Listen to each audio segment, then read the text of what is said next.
Good morning. देखिए, आज के लिए एक मैसेज है आप सबके लिए कि थोड़ा सा देरी हो सकता है अपलोडिंग में, थोड़ा सा अगर हुआ तो ठीक, क्योंकि नेट का थोड़ा इशू चल रहा है इधर में, तो इस वजह से। लेकिन फिर भी लेट्स सी, देखते हैं, पर आएगी ज़रूर वीडियो। आप ऐसा मत समझिएगा कि चलिए आज पीछा छुड़ा, मैं आपका पीछा छोड़ने वाली नहीं हूँ, पढ़ना तो आपको पड़ेगा ही। ठीक है, चलिए अब पढ़ाई शुरू करते हैं। एक्चुअली हाँ, एक चीज़ और है कि इसमें हुआ क्या है कि 5th चैप्टर के बाद में डायरेक्ट से मैं 7 पे कूद गई हूँ, क्योंकि मैंने 6 चैप्टर को अपने आप जान पूछ के उसको स्किप किया है। क्यों? क्योंकि वो थोड़ा हार्ड चैप्टर है, तो जो हार्ड चीज़ है, हम पहले से थोड़ा सा लोड वाला चीज़ पढ़ते आ रहे थे, तो मैंने सोचा कि पहले 6 को स्किप कर देते हैं, पहले 7 पढ़ लेते हैं और इसके बाद में हम 6 पढ़ लेंगे। वैसे भी इन दोनों का आपस में कोई जुड़ाव नहीं है, दोनों चैप्टर अलग अलग हैं बिल्कुल।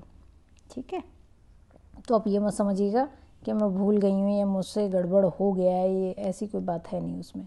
ठीक है, वो मैंने जानबूझ के उसको स्किप किया है ताकि मैं आपको आराम से सारी चीज़ों को बता पाऊँ और वैसे ही समझा पाऊँ जैसे आपको ज़रूरत है समझने की। समझ गए?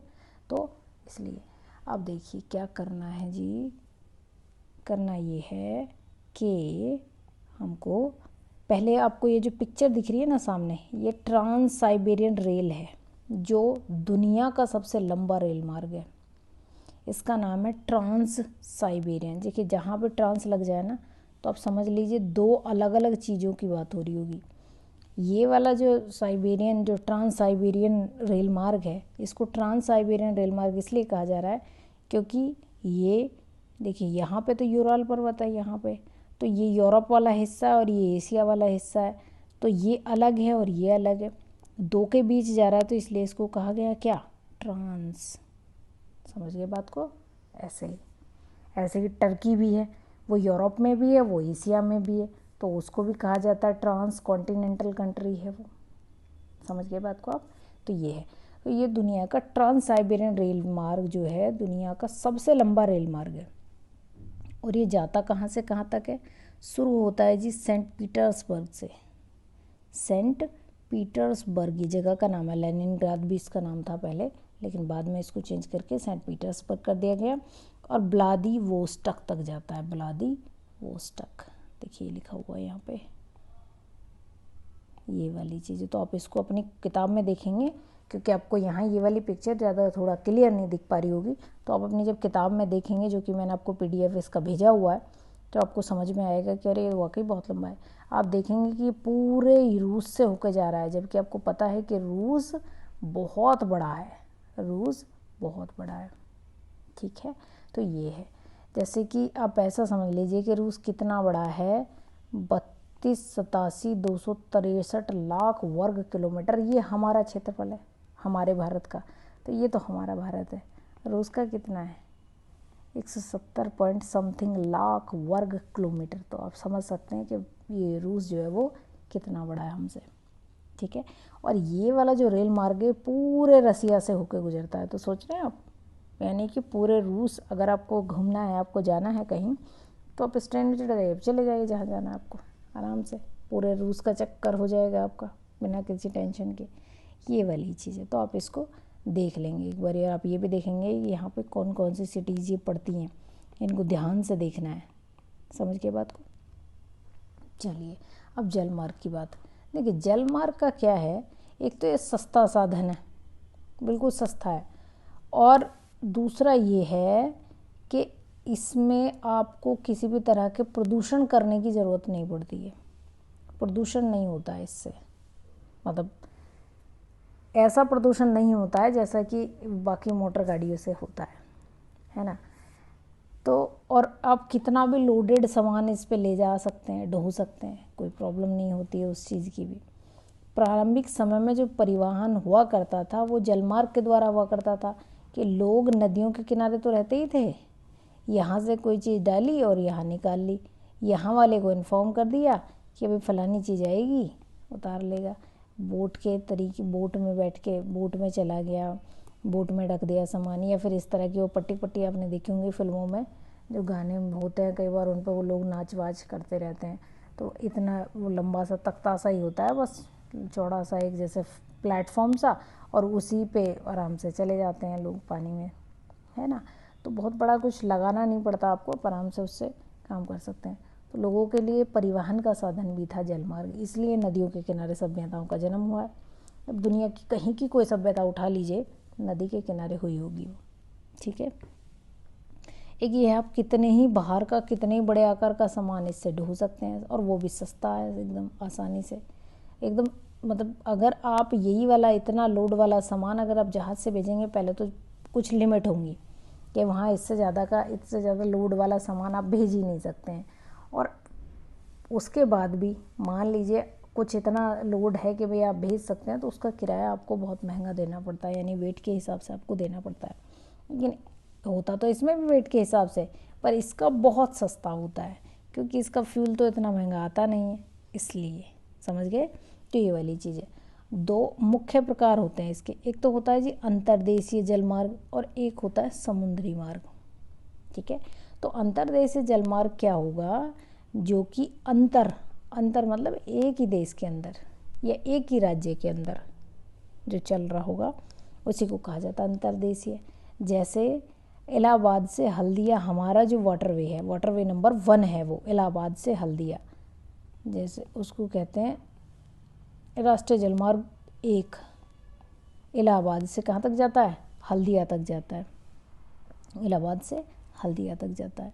तो ये वाला क्या हो गया, ये हो गया हमारा अंतर्देशीय जलमार्ग, जिसमें नदियों और झीलों का उपयोग करके जो चीज़ों को इधर का उधर किया जाता है, वही हमारा होता है अंतर्देशीय। और जब महासागर का यूज़ करके चीज़ों को एक देश से दूसरे देश भेजा जाता है, चीज़ों को, लोगों को, है ना, तो वो हो जाता है हमारा कौन सा, समुद्री मार्ग का यूज़ करते हैं। तो समझ गया बात को? उसने यहीं पे ये बात दी हुई है पूरे पैराग्राफ में। ये मार्ग पत्तनों से जुड़े होते हैं। पत्तन का मतलब होता है पोर्ट। विश्व के कुछ महत्वपूर्ण पोर्ट कौन कौन से? हार्बर कहते हैं उन्हें, बंदरगाह कहते हैं उन्हें, पोर्ट कहते हैं उन्हें, पत्तन कहते हैं। एशिया में सिंगापुर है, मुंबई है, उत्तरी अमेरिका में न्यूयॉर्क, लॉस एंजल्स, दक्षिण अमेरिका में रियो डी जेनेरियो, ब्राज़ील में एक जगह पड़ती है रियो डी जेनेरियो, है ना। और लॉस एंजल्स अगर आप देखेंगे तो ये यूएसए के ऊपर की तरफ होगा, जहाँ कैलिफोर्निया है, बस वहीं ये पड़ता है लॉस एंजल्स, है ना।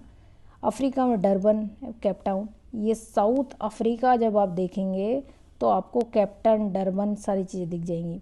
ऑस्ट्रेलिया में सिडनी आपने देखा है। यूरोप में जब आप लंदन देखेंगे तो आपको, लंदन देखने जाएंगे तो आपको क्या देखना पड़ेगा? आपको देखना पड़ेगा यूके देखना पड़ेगा। और जब यूके देखेंगे तो आपको यहाँ लंदन दिख जाएगा नीचे की तरफ में, ठीक है। आप इनको आज मैप में देखिए, अगर आपके पास मैप होगा, अगर नहीं भी होगा तो मैंने सारे जो कॉन्टिनेंट है उनके मैप खुद भेजे हैं आपको, तो आज खंगा लिए जाके जितनी चीज़ें आई हैं, जितना आप मैप को देखेंगे उतना वो आपके दिमाग में सेट करता चला जाएगा। और मैं आपको एक बात और बता दूं, ज्योग्राफी पढ़ने का मज़ा तब तक नहीं है जब तक कि आपको उस लोकेशन का पता नहीं है कि वो है कहाँ पे। ज्योग्राफी पढ़ने का मज़ा दुगना हो जाता है अगर आप जिस स्थान के बारे में बात कर रहे हैं वो स्थान आपकी नज़रों के सामने घूम रहा होता है, ठीक है। समझ गए आप बात को? ज्योग्राफी पढ़ने में और ज़्यादा इंटरेस्ट आना शुरू हो जाता है। तो इसलिए चीज़ों को आप रिलेट करके पढ़िए, मज़ा लेके पढ़िए, एंजॉय कीजिए। स्टडी कोई बोझ नहीं हुआ करता है। और वैसे भी आपको सिर्फ इसलिए नहीं पढ़ना है कि भाई आपको सिर्फ पास होना है, आपको इसलिए पढ़ना है कि आप इंसान हैं और जिस देश में आप रहते हैं, जिस दुनिया में आप रहते हैं, उसके बारे में, उसका इतिहास, उसका भूगोल, उसका अर्थशास्त्र, उसका समाजशास्त्र, आपको उसका सब कुछ पता होना चाहिए। एज अ एक, जैसा आपने सुना ही होगा, वैसे मुझे तो ऐसा कई बार डाउट हो जाता है कि भाई इंसान एक विवेकशील प्राणी है, पर मुझे तो कई बार नहीं दिखता है ऐसा कि इंसान एक विवेकशील प्राणी है, क्योंकि ज़्यादातर लोग तो अविवेक ही हैं यहाँ पे, और हैं तो सभी इंसान। पर चलिए छोड़िए, वो बात नहीं करते हैं। मैं आपसे ये कहना चाह रही हूँ कि आप कोई भी काम करिए, इंटरेस्ट के साथ करिए, और अगर इंटरेस्ट नहीं आता तो इमीडिएटली उस काम को आप छोड़ दीजिए, नहीं तो उस काम में कभी भी आपको सफलता नहीं मिलेगी। दो ही तरीके हैं सफलता पाने के जीवन में, या तो आप वो काम करिए कि जिसमें आपको इंटरेस्ट आता है, या तो फिर जो काम आप कर रहे हो उसमें इंटरेस्ट पैदा कर लीजिए। समझ रहे हैं बात को? जैसे पढ़ना हमें अच्छा नहीं लगता और हमें ये बात पता है कि इसके बिना काम चलना नहीं है, तो फिर क्यों ना मज़ा लेके पढ़ा जाए? क्या बुराई है इसमें? कुछ अच्छा अगर होना है इसके बाद में, आपको पता ही है कि रिज़ल्ट पॉजिटिव ही है, और मेहनत कभी बेकार जाती नहीं है, ये फैक्ट है। ये मेरा अपना भी एक्सपीरियंस और हज़ारों लोगों का, करोड़ों लोगों का अपना एक्सपीरियंस मैंने सुना है, देखा है। तो आपने भी देखा ही होगा, जो मेहनती है उसको कभी ना कभी देर सवेर कुछ ना कुछ अच्छा उसके जीवन में हो ही जाता है। खैर, बहरहाल वायु मार्ग की बात करते हैं। वायु मार्ग महंगा इसलिए होता है क्योंकि उसका जो फ्यूल होता है, उसमें जो ईंधन लगता है वो महंगा होता है, इसलिए वो महंगा होता है ना। ख़राब मौसम, कोहरा, तूफान से ये प्रभावित होता है, ठीक है। अगर बहुत ज़्यादा कोहरा पड़ रहा होता, फॉग होता है, तो बहुत सारी फ़्लाइट जो है वो कैंसिल कर दी जाती हैं। लेकिन इसका एक फ़ायदा भी है, ऐसे स्थान जहाँ पे कुछ नहीं पहुँच सकता वहाँ पे हेलीकॉप्टर पहुँच जाता है, क्योंकि वो ज़मीन से कुछ मीटर की ऊंचाई पे भी खड़ा हो सकता है और आसानी से वहाँ पे जाया जा सकता है, वहाँ से देखा जा सकता है, लोगों को बचाया जा सकता है। कई बार ऐसी आपदाएं आ जाती है कि सड़क मार्ग बाधित हो जाता है, कोई और रूट ही नहीं है, तो फिर जहाज़, हेलीकॉप्टर, इन सब का, चॉपर, इन सब का यूज़ किया जाता है और तब चीज़ों को सुधारा जाता है। तो ये अपना इसका महत्व हो गया। ये छोटे से पैराग्राफ में इसने दिया हुआ था, आप इसको एक बार देख लेंगे, पढ़ लेंगे तो आपको हो जाएगा। अब आते हैं महत्वपूर्ण चीज़ पे, जिसको कहा जाता है संचार, कम्युनिकेशन। एक सूचना को दूसरे तक पहुंचाने का जो जरिया है ना, वही हमारा संचार है। जो प्रक्रिया है, कम्युनिकेशन एक्चुअली प्रक्रिया है, ये जरिया नहीं, प्रक्रिया है, प्रोसेस है। एक इन्फॉर्मेशन, जैसे मैं अभी अपनी बात को आप सब लोगों तक पहुंचा रही हूँ, तो ये क्या है, ये एक प्रक्रिया है, कम्युनिकेशन की प्रक्रिया है। संचार, दूसरे तक अपनी सूचना को पहुंचाने की जो प्रक्रिया है, वही संचार है हमारा। तकनीकी विकास के साथ में क्या हो रहा है कि संचार के नए नए साधन आ रहे हैं। देखिए, पहले ऐसे पॉसिबल नहीं था कि मैं यहाँ बैठी रहूँ और आप मुझसे हज़ारों किलोमीटर दूर भी बैठे रहें तो आप मेरी बात को समझ पाएँ या मैं आपको समझा पाऊँ। मुझे अपनी बात को समझाने के लिए, अपने विचारों को प्रकट करने के लिए किसी न किसी रूप में आप तक पहुँचना ही पड़ता था। या तो मैं अखबार के माध्यम से पहुँचूँ, या तो मैं किताब के माध्यम से पहुँचूँ, या तो मुझे खुद ही वहाँ जाना पड़ेगा, है ना। ऐसे सिर्फ ये कुछ लिमिटेड साधन थे। लेकिन आज देखिए, अब मैं कहाँ, आप कहाँ, क्या पता आप कहाँ बैठे होंगे, कौन जानता है, और आपको भी नहीं पता कि मैं कहाँ बैठी हूँ, लेकिन फिर भी मैं अपनी बात आप तक पहुँचा पा रही हूँ आराम से, है ना। आप चाहेंगे तो आपसे मेरी वीडियो कॉल भी हो जाएगी, अगर आप चाहेंगे तो आपसे मेरी वॉइस कॉल भी हो सकती है, ज़रूरत के हिसाब से हो सकता है ना। पहले ऐसा पॉसिबल नहीं था। अब तीव्र गति से, बहुत तेज़ी से साधन लगातार बदलते जा रहे हैं, चीज़ें बदलती जा रही हैं, बहुत सारी चीज़ें बदल गई हैं। पहले जो आपने देखा होगा, एक काला फ़ोन आता था नोकिया का, बहुत भारी हुआ करता था, उसमें उससे सिर्फ आप कॉल कर सकते थे और कुछ नहीं, उससे सिर्फ आपको कॉल संभव था और कुछ भी हो ही नहीं सकता था उससे। उसके बाद फिर मैसेज आया, 2G टेक्नोलॉजी आई, उससे मैसेज वैसेज होने लगी। फिर 3G आई, तो उससे मैसेज भी होते थे, कॉल भी होती थी, फ़ोन की जो स्पीड थी वो थोड़ी बढ़ गई, अब उससे MMS भी जाने शुरू हो गए।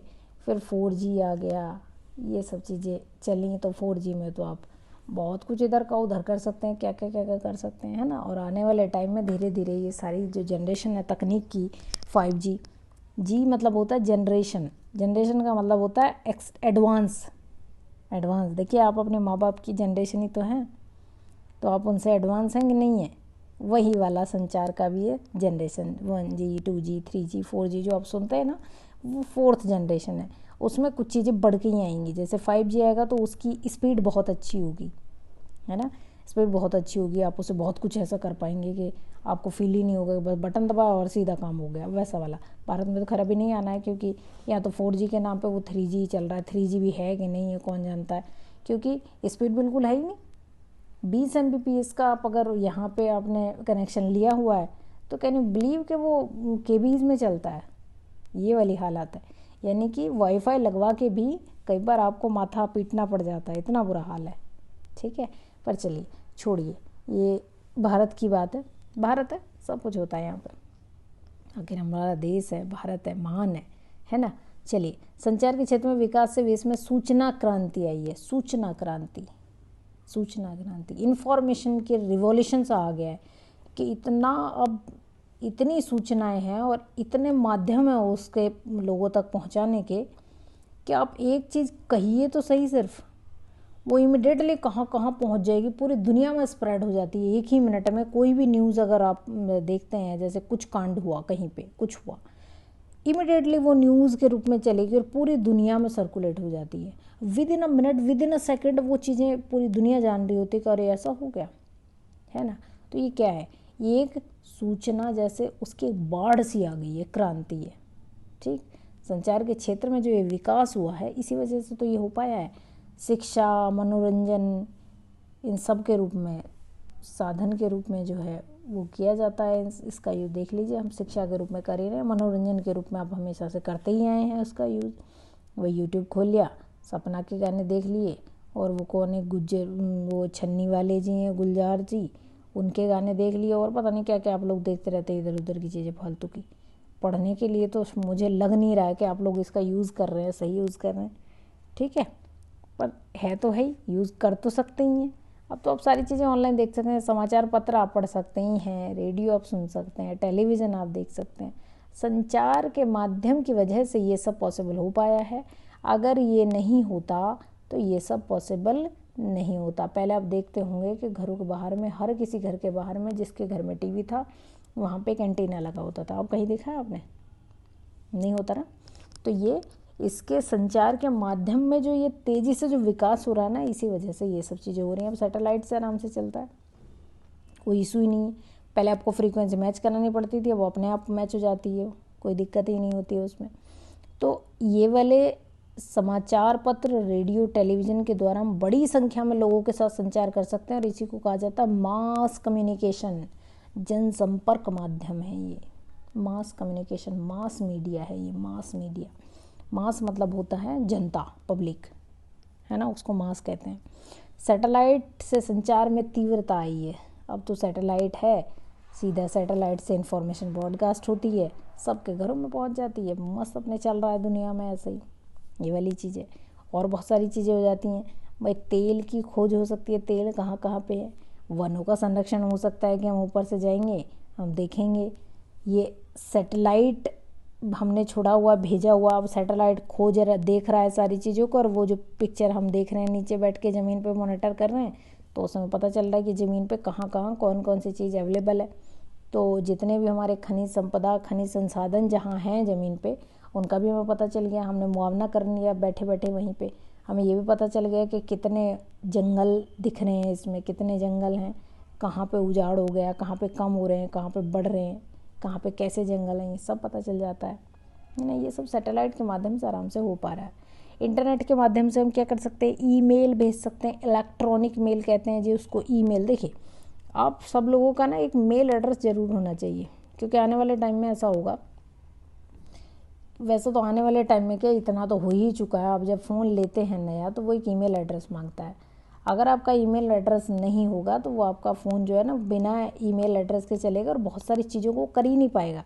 जैसे आपका जो वो होता है ना, जिससे आप ऐप डाउनलोड करते हैं, उसको क्या बोलते हैं उसमें, प्ले स्टोर वो चलेगा ही नहीं अगर आपका ईमेल एड्रेस नहीं होगा तो। ऐसा होता है ना, बहुत सारी चीज़ें मतलब विदाउट ईमेल एड्रेस के आप नहीं कर पाते हैं, उसमें मतलब दिक्कतें आती हैं। करता भी है तो बहुत लैगिंग होती है उसमें। तो आपका एक ईमेल एड्रेस होना चाहिए, और बहुत आसान काम है। सिर्फ आप नेट पे जाइए, वहाँ खोलिए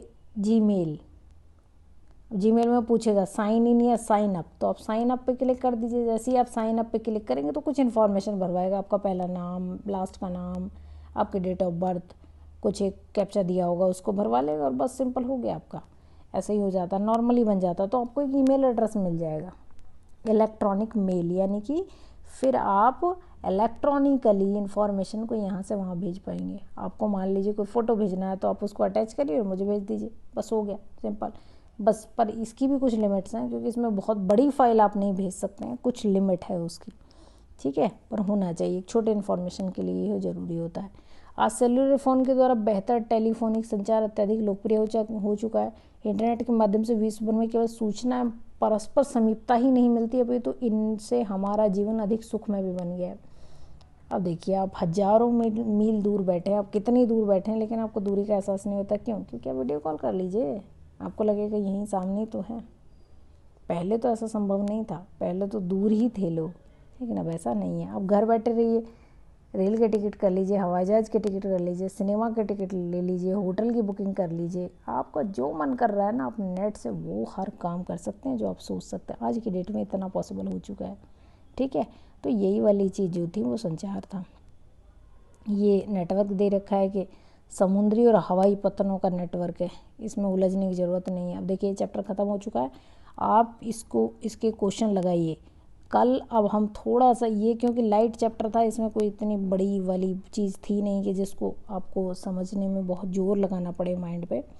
तो कल हम चैप्टर नंबर 6 पढ़ेंगे। आज ये चैप्टर हो गया कौन सा, 7.1 हो गया ये, क्योंकि कल 7 कराया था, तो ये इसका सेकंड पार्ट है, तो 7.1 होगा। ठीक है, तो इसलिए अब आप इसको यहाँ तक जो ये 5-6 चैप्टर जो हो गए हैं, आप इनको ढंग से करिए। कल हम 6 चैप्टर करेंगे, वो थोड़ा सा हैवी चैप्टर है, उसमें चीज़ों को आपको याद बहुत रखना है, आपको समझना बहुत पड़ेगा उस चैप्टर में। ठीक है, चलिएगा।